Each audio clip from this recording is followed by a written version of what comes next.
আজি 10,000 টকা পালো 17 সেপ্টেম্বৰৰ পৰা অৰুণোদয় পালো অক্টোবৰ মাহত ছোৱালী নিযুত মইনা পাব আৰু আমি গ্যাস কিনিবৰ কাৰণে 250 টকা সাবসিডি পালো আৰু 1 নৱেম্বৰৰ পৰা চাউলৰ লগতে দালি নিমখ আৰু চেনিও আমি কম দামত পালো আজি ইমান কাম কোনে কৰিছে এই কাম নৰেন্দ্ৰ মোদী ডাঙৰীয়া আৰু বিজেপি চৰকাৰে কৰিছে বিজেপি ভোট দিবনে না কোনে কোনে বিজেপি ভোট দিব হাত ডাঙক মোৰ লগত কওক ভাৰত মাতা কি বলা এতিয়া সকলো মহিলাই ভাবি আছে যে আমাক নিশ্চয় মামাই 25,000 টকা দিব মই 25,000 টকা দিম কিন্তু বাচ্চা 3টাৰ পৰা 4টা হ'ব নোৱাৰিব হ'বনে নাই এতিয়া যদি ভাল কামত টকাটো খৰচ কৰিলে 25,000 পাব লগত কিন্তু বাচ্চাও 3টাৰ পৰা 4টা হ'ব নোৱাৰিব হাজবেণ্ড বিলাকে মানিবনে নাই ঘৰত পুৰুষৰো আধা আৰু মহিলাৰো আধা গতিকে মহিলাক নুখুধাকৈ পুৰুষে 3টাত বেছি বাচ্চা জন্ম দিব নোৱাৰিব আধা আধা হ'ব লাগিব হ'বনে নাই মই ঠিক কৈছো না নাই কাৰণ এই 3টা বাচ্চালৈকে হলে মই 2টা বুলি কোৱা নাই এটা কনফেশন দিছো ঠিক আছে যেহেতু 3টা বাচ্চা হলে আমি বাচ্চাক পঢ়াব পাৰিম আৰু নিজেও ব্যৱসায় কৰিব পাৰিম কিন্তু ঘৰত যদি 4টা 5টা 6টা 7টা 8টা বাচ্চা হৈ যায় বাচ্চাক চাওঁতেতো সময় যাব হয়নে নহয় সেই কাৰণে আমি এই মহিলা উদ্যমিতা আঁচনিত 10,000 25,000 50,000 টকা দিম কিন্তু 3টাতকৈ বাচ্চা বাঢ়িব নালাগে তেতিয়া লাষ্টত যদি কয় যে আল্লাহ দি দিলে ভগৱানে দি দিলে কি কৰিম আল্লাহ বাচ্চা নিদিয়ে ভগৱানে বাচ্চা নিদিয়ে যদি মাকে কয় যে মোৰ আৰু বাচ্চা মই জন্ম নিদিও 3টাই লাষ্ট তেতিয়া আল্লাহও নাহে ভগৱানে বাচ্চা জন্ম দিবৰ কাৰণে হয়নে নহয় সেই কাৰণে মই হোজাইত আৰু যেতিয়া বিন্নাকান্দি যমুনা মুখত যাম তাতো কথাটো বুজাই কম যে বেছিকৈ বাচ্চা জন্ম দিব নালাগে 3টা আল্লাহ দিছে ভগৱানে দিছে তাক ভাল কৰি ৰাখি ডাক্তৰ ইঞ্জিনিয়াৰ কৰিব পাৰিলে স্কুলত মাস্টাৰ প্ৰফেসৰ কৰিব পাৰিলে আমাৰ কাম হৈ যায় মই ঠিকে কৈছো না নাই একদম ঠিক কথা কৈছো না নাই আৰু 2 বাচ্চা 4টা আছে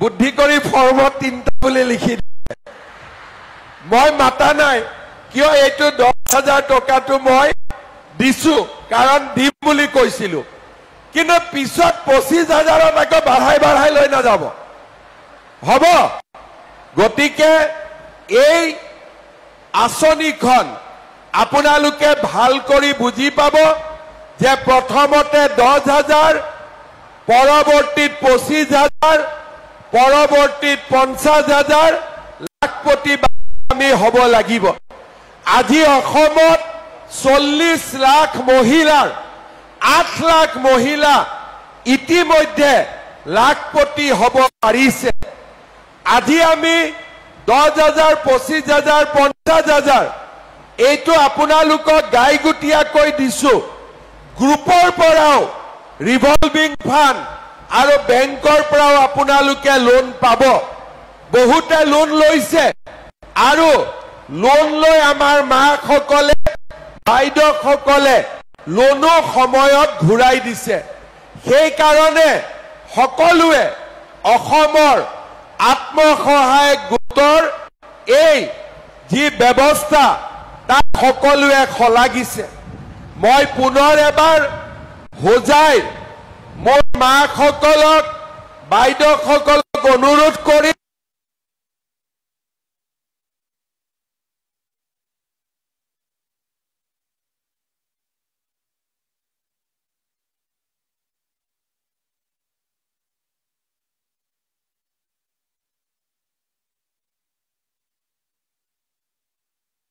কব যে তোমাৰ ব্যৱসায়টো মুখ্যমন্ত্ৰীয়ে দিব কৈছে, কোনো আপত্তি নাই, খালি 10,000 টকাটো ভাল কামত ব্যৱহাৰ হ'ব লাগে, ইয়াক আমি এনেই খৰচ কৰি দিব নালাগে।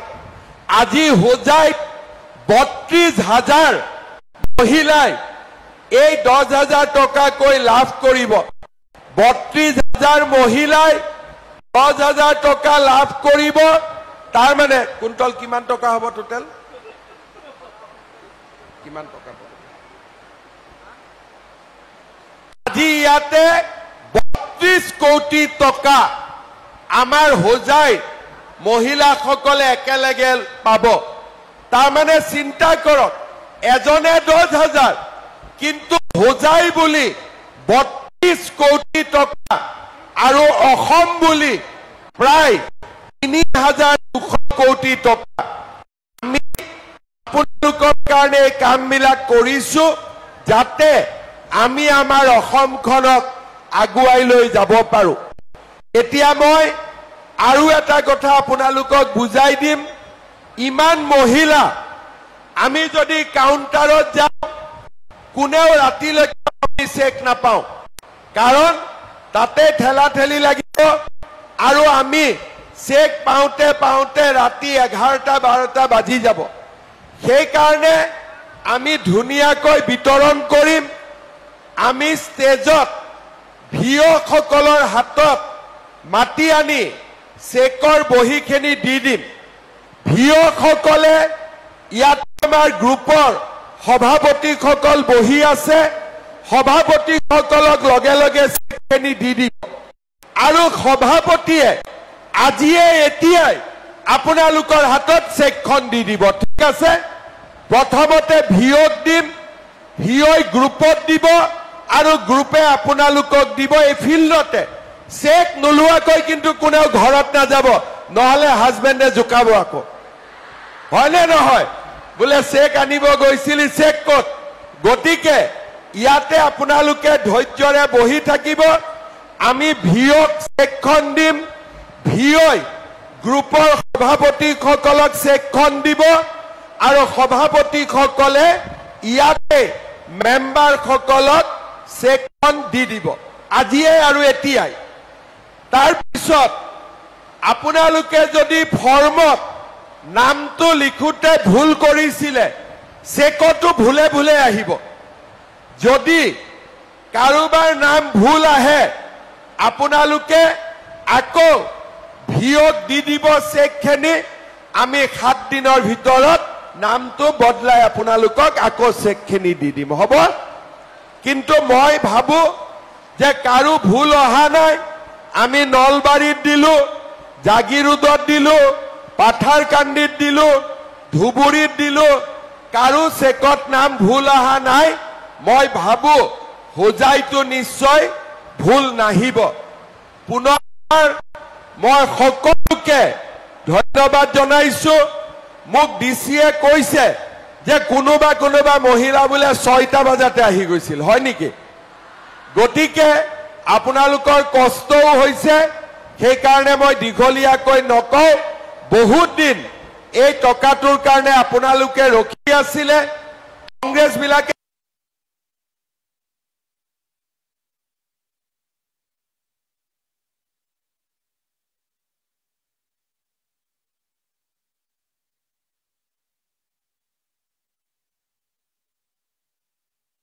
দেখুৱাইছো।